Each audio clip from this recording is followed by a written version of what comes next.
Hello and welcome to this episode of Beat Teacher Burnout.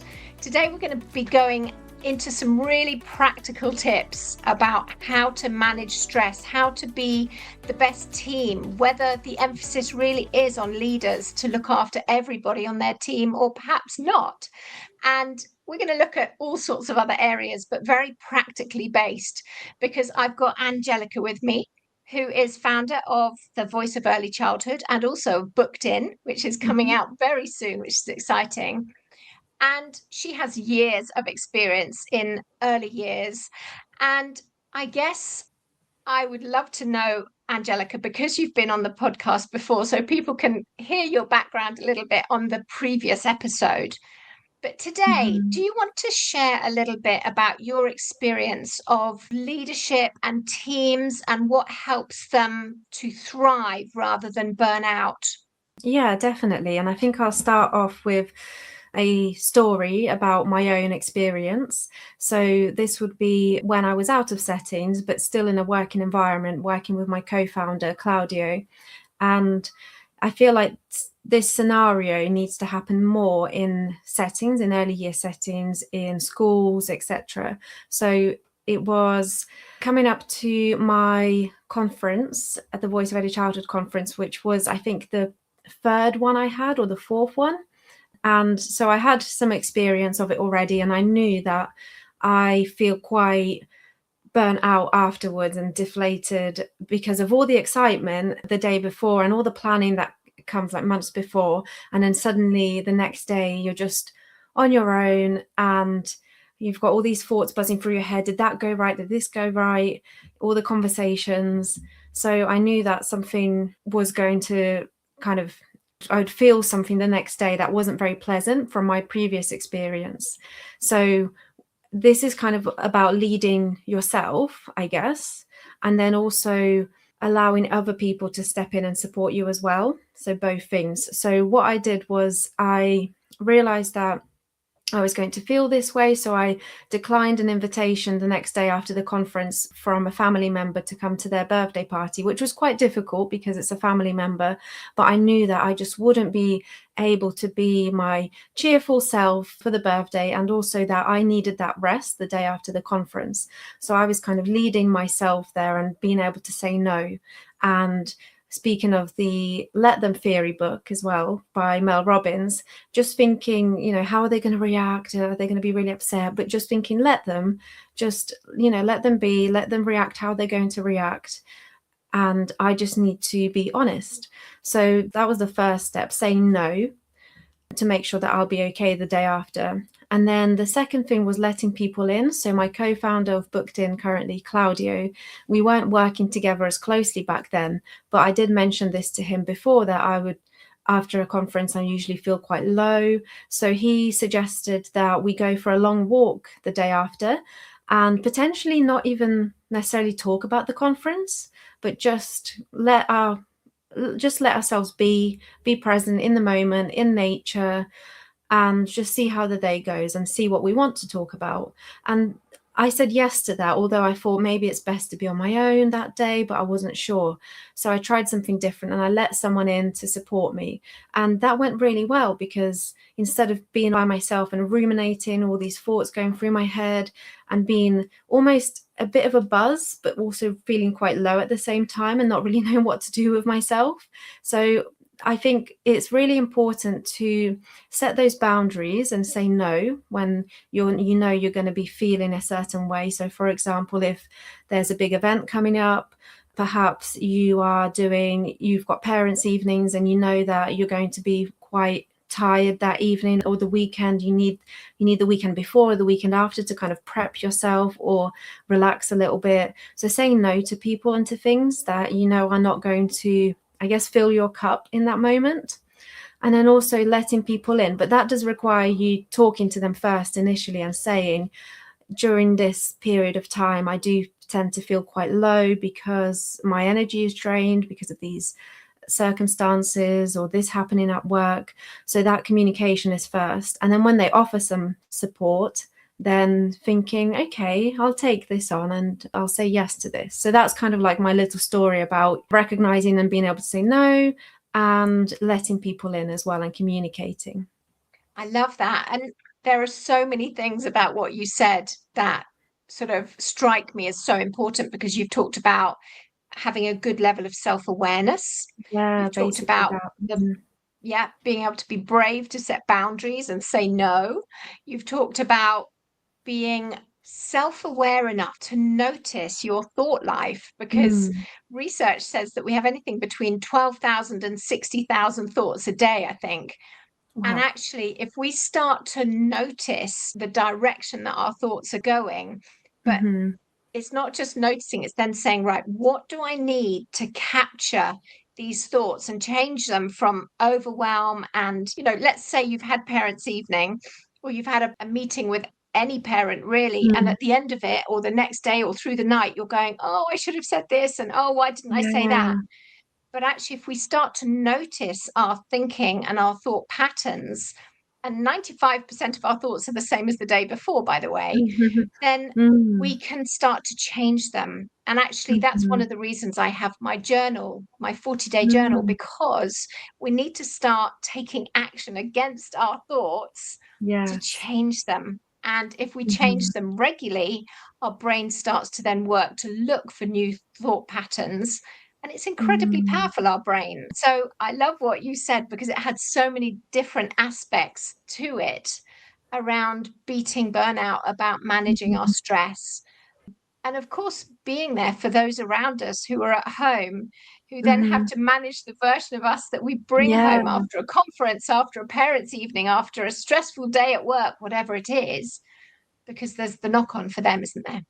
Definitely, yes. And you mentioned noticing, and I think it's really important to speak about the mind and body connection and noticing how your body feels, because sometimes it's a lot more obvious to notice how your body is feeling and then realize that something's not right in your mind and your mental state. And I actually spoke to a trauma therapist and clinical supervisor this week, recording a podcast episode for BookedIn. Her name is Preeti Bath, and she talked about somatics. So basically that mind body connection. And she spoke about the first thing being is noticing how you are feeling, and not just I'm feeling a bit grumpy or upset, but actually noticing how your body is feeling. So are your shoulders tense in whilst you're sitting there after work, or is your whole body aching? Is your mind racing? Like right now, when I said, are your shoulders tense? My shoulders were a little bit up in this conversation, maybe because I was kind of like thinking, oh, I want to say this, I want to say that. Are your feet tingling? Are they feeling pressure? So really noticing in your body and taking that pause to do just that. Breathe, notice. Don't have to breathe even in a particular way, to be honest. Just noticing your breathing. And that, people kind of think, oh, that's a bit flowery for me. I'm just kind of thinking about, oh, this is how my body's feeling. Okay, and so what? But she talks about the fact that it's important to just give yourself that pause, and then you're in the present moment, and that does wonders for your mind and your body, because you are being, like, we mentioned just now, being self-aware. And that pause sometimes is everything that you need to then get on with the rest of your day in that busy moment. Or if you've got a couple of minutes, once you've gone to the toilet, maybe wash your face and then just kind of breathe, notice, and try and change that state that you're in, which might be a state of stress. So yeah, noticing is a really big thing, and then being able to do something about it. But even if you've just noticed and paused, that is doing something about it already. That's the first step. Yeah. And that's so powerful, isn't it? Because you're talking about that in terms of us managing our own Mhm. well-being and reducing our stress levels and things. But I speak at conferences on what is the best special needs strategy. It might not be what you think. And actually, it's Mm. our regulation, because the research shows that the children are picking up our nervous system. So they're picking up our Yeah. heartbeat, our whether we're sweating, and you can't fake calm. And I've No. always thought I could fake calm. And having been a Senko for so many years, I would go into a room, and actually, depending on my own level of regulation and well-being, that impacted whether that child could co-regulate from me. So it is Mhm. absolutely about our well-being, but it's totally also about those children that we're supporting. Yeah, definitely, 100%. And I think it's important to also communicate with children, be honest with them, and include them in your own self-regulation as well. So you might say, "Oh, I'm feeling a little bit tired right now and a little bit stressed. I'm not sure why. So I'm just going to breathe and maybe demonstrate putting your palms on your stomach and taking those deep breaths. And maybe the child or children will also join you in that. And they will also be able to see that actually this is you're modeling for the children, and actually adults also need to self-regulate. They also need to use these techniques that we're being taught by the adults, like the breathing exercises, or perhaps the 5 4 3 2 1 activity of thinking 5 things you can see, 4 things you can hear, 3 things you can smell, etc. And I think that really supports children in terms of their own regulation, of course, because they're taking part, but also because you're doing that together, and it is co-regulation, isn't it, after all? I love that. And I think for us as the adults, we want to be that role model. And we always think we've got to be Mhm. coping and we've got Yeah, to look like we've got it together. But actually, the children don't necessarily need that. And for us no, to admit when we're struggling and to put in a strategy to help ourselves that they can then copy is immensely powerful. But I want to ask you then, Angelica, how does that work with our colleagues? mm, Because we go round, certainly I used to go round in school thinking if they knew how I really felt, I they would think I was weak and a failure. But yeah. now I don't think that's right. No, definitely not. And it's actually brave to show your real self and actually tell people how you are feeling for real and not hide it, because it is a vulnerable thing, isn't it? So I think it's important to share with colleagues when you're not feeling quite yourself, when you're not feeling right, because they'll know what to expect. They might then think, okay, I already know that they are struggling today, and I can see that there's a child that is being dysregulated, one of their key children, for example. So I'm just going to step in here and say, oh, let's go and have a look at this over here together. So then that practitioner, that educator or teacher can have that kind of a little bit of time away from maybe some challenges that they would normally face day to day, just to give them that little bit of space. So colleagues can then step in to support you if you do share how you're feeling.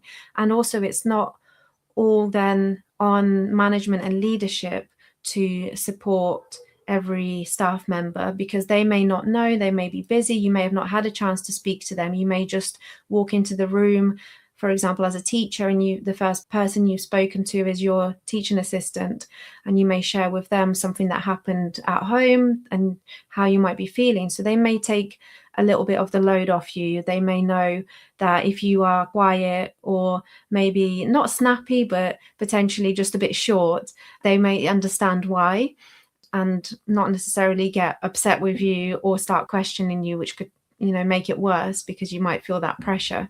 So definitely going back to communication again, it's really important to communicate, and then it also opens up the door for others to feel like they can be vulnerable with you as well and to share with you when they're struggling too. So it kind of opens up that space, that safe space, that psychological safety, that if I open up to you, then you might open up to me because you can see that I've done this and I felt safe here, and this is a safe space for us all to share how we're feeling, and we can support each other. But it definitely starts from, I'd say, one person opening up, because a lot of the time we can talk about psychological safety and we can say to the other person, I'm here if you need me, this is a safe space. But sometimes it's still really difficult to open up. So I feel like perhaps this is more of a leader's responsibility sometimes, because they may be more aware of this, is that they should model opening up. And it doesn't need to be anything that they don't want to share. It could just be, oh, I'm feeling quite tired today because I had a late night last night, and just sharing, not necessarily oversharing, like I say, if you don't want to, but demonstrating to your team that it's okay to say that you're not okay, and it's okay to not be okay. Yeah, and I think that's the key. It's okay if you're not okay, but we are stronger together. I remember Mm. I was on the door one day coming into school, and a teaching assistant walked in and her body language was so down and she Mm. was trying not to catch anyone's eyes. And I just looked at her and I said, "Oh, didn't you move house last night? How did it go?" And just being seen, her whole body language Mhm. changed. I just remember it so well. She stood up straighter. She goes, "Oh my goodness, it was hard, but we're in." And but it that's all she needed, was someone to remember something about her day. It's exactly the same with children, isn't it? If we Yeah, for remember that they sure. went to see their grandma yesterday, or they had a football match, they love it if we've Mhm. remembered that, because we all want to feel that we matter when we come into Mm. the school or nursery environment, don't we? Or the work environment. We Definitely, all yeah. want to feel that somehow we make a difference when we come in Mhm. and somebody notices. So, but I guess what you're saying is it's not all on the leader. Yeah, it isn't all on the leader. It's up to colleagues to check in on each other, to try and get to know each other more as well, to understand each other's, like, what makes you tick, what makes you more stressed, etc. And some people may need a bit more quiet time. They may not like to interact in the lunch times and break times as much as others. So just understanding each other. And if that person has opened up about maybe they've got autism or ADHD, then maybe looking into that a little bit more, or asking them what helps you, or how can I support you? Because, for instance, particularly to do with ADHD and depression, so I've got some kind of data here that ADHD and anxiety and depression often come as a package, and data shows that adults with ADHD have about 4 to 5 times higher odds of both. So part of that is biology, but a lot of it is also chronic stress. So basically living in a world that's not built for ADHD brains. So maybe every day they're feeling a little bit like something's not quite right for me, and there's things kind of going wrong and affecting them day to Mm. day. So just understanding each other and each other's challenges, like I said, is really important, and getting to know your colleagues. And like I said, again, going back to that psychological safety, but really understanding those who may be neurodivergent as well, and not just necessarily thinking we're really taking care of well-being and mental health in this setting, and we've done all these things, that typical things that people may want to experience, but actually finding out about your individual staff members. Maybe they want something else. Finding out about your colleagues, maybe after maybe when they're tired after a long day at work, or they come in the next day, they prefer not to be asked lots of questions. Maybe they prefer you to give them a little bit of time and space. So yeah, just finding out about each other is really important, because you work with these people every single day, you see them a lot, and it's important to be there for each other. And it's not necessarily an extra burden, because obviously you need to be there for the children. You're thinking about every single child, each and key child that you've got, and all the parents and families that you're supporting. But if you also support each other, then you're going to be a lot of a stronger team, and it's going to, supporting someone else will support you as well. It always comes back, for sure. Yeah. And I guess one of the lovely things that you said is we are all different. And I've worked with Mm-hmm. two colleagues with ADHD, or two that I knew had ADHD. Mm-hmm. And one of them would come in really early because she wanted space at the start of the Mm. day. And she didn't ever want anyone to come in. She just needed that to Yeah. calm herself and prepare. And the other one, I discovered, would hide in her classroom, desperately wanting me to come in and check on her, sort of Mm. talk things over and process before she started the day. So, two people with identical diagnosis, Mm-hmm. relatively, Yeah. with a whole different need and expectation of what would meet their needs. It's Mm-hmm. very telling, isn't it? Yeah, definitely. And it's just as important to get to know your colleagues as it is to get to know your children. We always talk about getting to know your children and the family so we can support them best. And it's exactly the same with colleagues. And again, it doesn't just all fall onto the leader. It's important for whoever you're working with to really get to know them and know their boundaries as well, and just know how you can support each other. Yeah. Mhm. So, Angelica, I know that you love the book, as I do, The Body Keeps the Score. Yes. What have you taken from it that you think can impact us in the education sector that can help us to be better and help us enable teams to thrive more?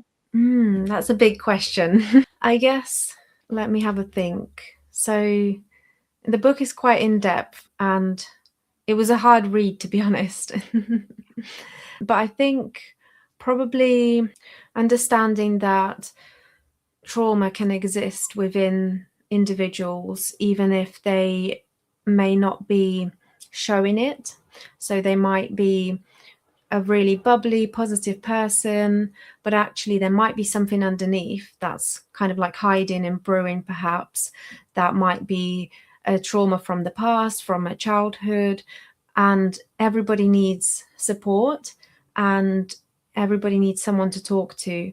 So I think that's a big thing for me. Like, even if you come across someone who's just always optimistic and positive, know that, not necessarily putting like a downer on it and thinking, oh, there might be something hiding there and they're upset, but just being aware that everybody needs support and everybody needs someone to talk to. And also, I think that everybody in the world should probably have therapy, and how underestimated it is, really. And it's not just for people who are desperately struggling and have traumatic experiences that are affecting them right now. Actually, anyone can benefit from going to therapy, because they can really unpick things that might have happened in the past, that might show why they are how they are, and allow them to understand themselves better. And I think that's really important, that, again, going back to the beginning, that self-awareness piece, really understanding yourself well and deeply, and then understanding how certain things affect you and why you react the way that you react, could be going back a really long way, that you may not be aware of that. And it might be that it's affecting relationships or affecting your work. So once you have that awareness, then you can do something about it. And even just being aware of how you are and where that might have come from, allows you to be compassionate with yourself. And I think that's really also important, because we can blame ourselves too much and think, oh, I shouldn't be doing this, I shouldn't be reacting like this. But just knowing the reasons behind it can allow you to think, okay, so it's not an excuse, but there's a reason why I'm like this. Yeah. And I guess for me, one of the shockers of speaking at conferences about stress is when I Mm-hmm. ask the audience to share what the symptoms of stress that they're experiencing are. And they are identical, by the way, in nursery settings, in early year settings, and in schools, doesn't matter what age group the children. The symptoms of stress really shock people every time, because once they start to think about themselves and their teams, they're talking about disassociation, stomach aches, Yeah. migraines, sleeplessness, overeating, snappiness, relationship breakdown, lots of physical symptoms, emotional Mm-hmm. symptoms, relational symptoms, all parts of life, really. But what strikes me is that people haven't stopped to notice for Mm-hmm. either themselves or their teams. And they suddenly sit back and go, oh, gosh, yes, that's me. Because if we can get a Wordle on the screen of all the big symptoms, they're going, Mm-hmm. oh, yes, that's me. And oh, yes, that's me. And oh, yeah, I do Yeah. that. And maybe, the fact that they're grinding their teeth, perhaps Mm-hmm. that is a symptom of stress. And it's just one way that your body is internalizing what Mm-hmm. is going on inside for you emotionally. And it always surprises me that we haven't started to have this conversation in our teams and at Mm-hmm. work in a way without being shamed about it. Because I always Mm-hmm. thought, if I told people that I had stomach ulcers because I'm so stressed, that they'd think, well, Ro, you're weak then, or you're a failure, or gosh, you shouldn't be doing this job. Actually, it's not about that. If I'd had someone to talk to and maybe had some therapy a bit earlier, and Mm-hmm. I could have dealt with all of that, and then I would have been a better, stronger person, both for myself, my kids, but also for my team. Mm-hmm. Yeah, for sure. And it all goes back to, like you said, noticing, and that relationship between the body and the mind, somatics. And one of the things that I think really helps is potentially checking in with yourself or with each other in the morning when you come into work.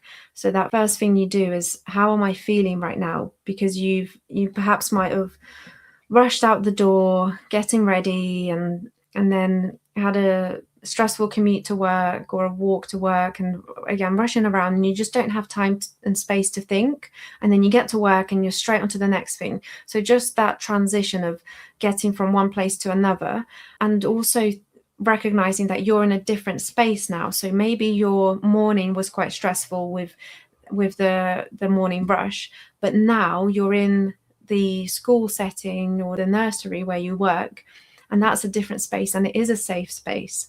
And recognizing that physical transition and just pausing, and perhaps in creating yourself one of these kind of checkpoints, or a leader creating this for their staff, of like, almost like when we do a risk assessment when we come into work or go outside before the children come in, doing a bit of a check, like a well-being check for ourselves and our teams. How am I feeling today? Maybe like circling, out of 5, and how was my sleep? What sensations am I feeling in the body? And this reminds me of this, I think it's an app called Feel HQ, and it allows educators, teachers, or anyone really to check in of how they're feeling, and then all the data goes to the manager or leader, and then they can see, oh, actually this person's struggling today, and they couldn't tell me, they couldn't come to me, but I can see through the app that something's not quite right. And you can put comments of like, what, maybe something's happened.